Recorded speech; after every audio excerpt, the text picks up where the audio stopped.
Hepinize merhaba. Bugün sizle beraber Geçen Labirent oynayacağız. O zaman geçelim. Ben nerede şuradan bas şuna geç. Arkadaşlar ben şunu en baştan ben geliyorum en baştan başladım. Arkadaşlar önceden oyunu oynamıştım ama başaramamıştım arkadaşlar, yani yapamamıştım. Bugünlük harbiden ben bu oyunu bitireceğim arkadaşlar. O zaman bitireyim dedim. Ben bu oyunu bitiririm dedim. Bir tane videom da arkadaşlar çok eski. O videoda ya başaramamıştım ben bu oyunu. Sonra işte kafam karıştı, yine oynayayım lan bir. Videosunu çekeyim lan dedim. Şimdi de çekeyim dedim işte ya. Kaç gündür. There's no feeling more intense than starting over. If you deleted your homework the day before it was due, as I have, or if you left your wallet at home and you have to go back after spending an hour in the commute.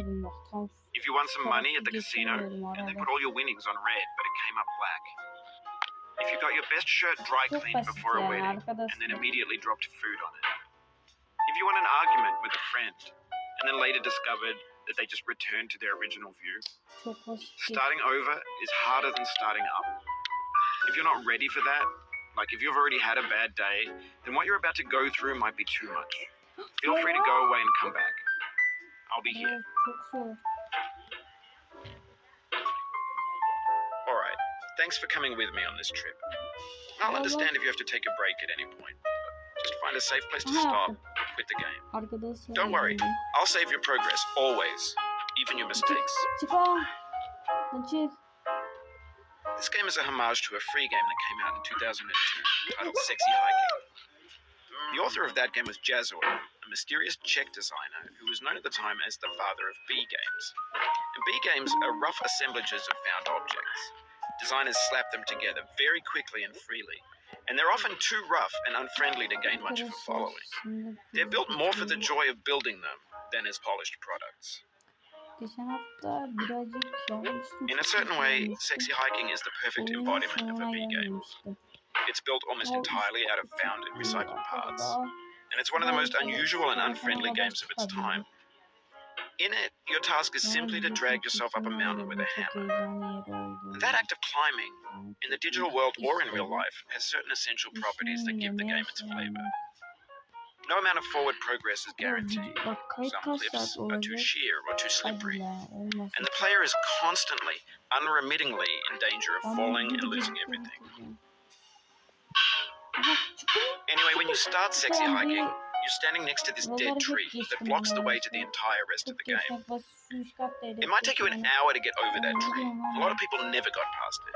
You prod and you poke at it, exploring the limits of your reach and your strength, trying to find a way up and over.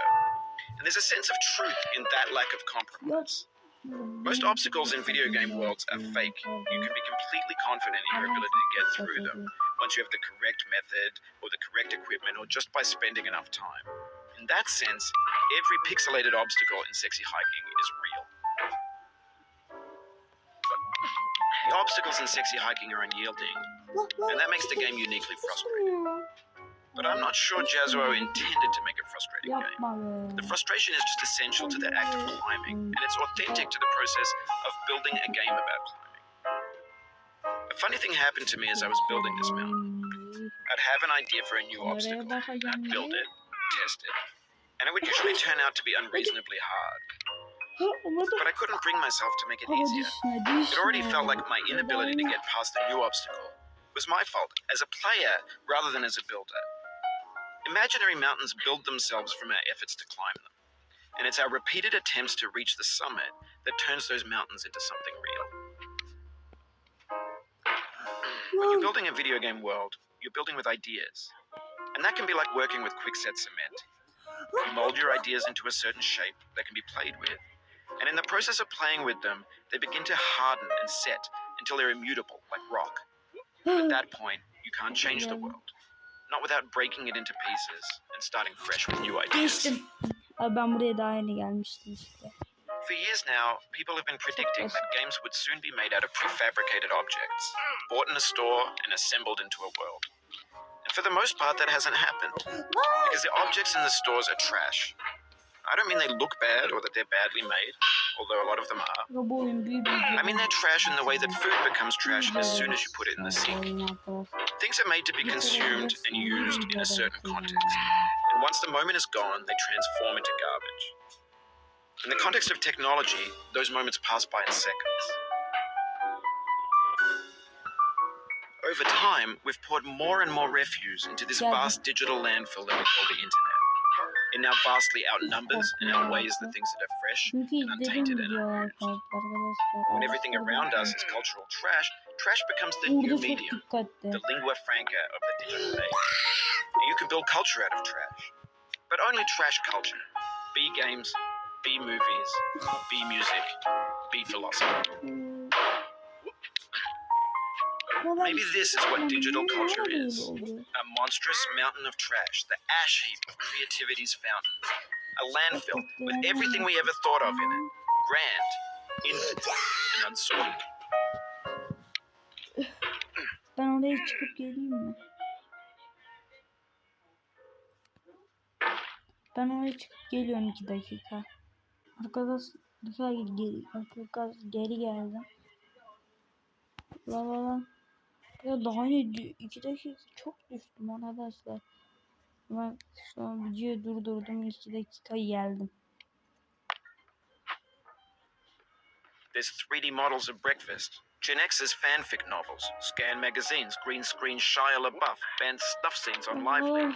Facebook's got lifelike bots with unbranded adverts and candid shots of Kanye and Taylor Swift mashups, car crash epic failed gifs, Russian dashcam vids, discussions of McRibs, discarded, forgotten, unrecycled, muddled, rotten, untitled. Everything's fresh for about 6 seconds until some newer thing beckons and we hit refresh. And there's years. Arkadaşlar ben video kapatıyorum. En baştan düştüm. O zaman görüşürüz. Bay bay. Düştüm en baştan.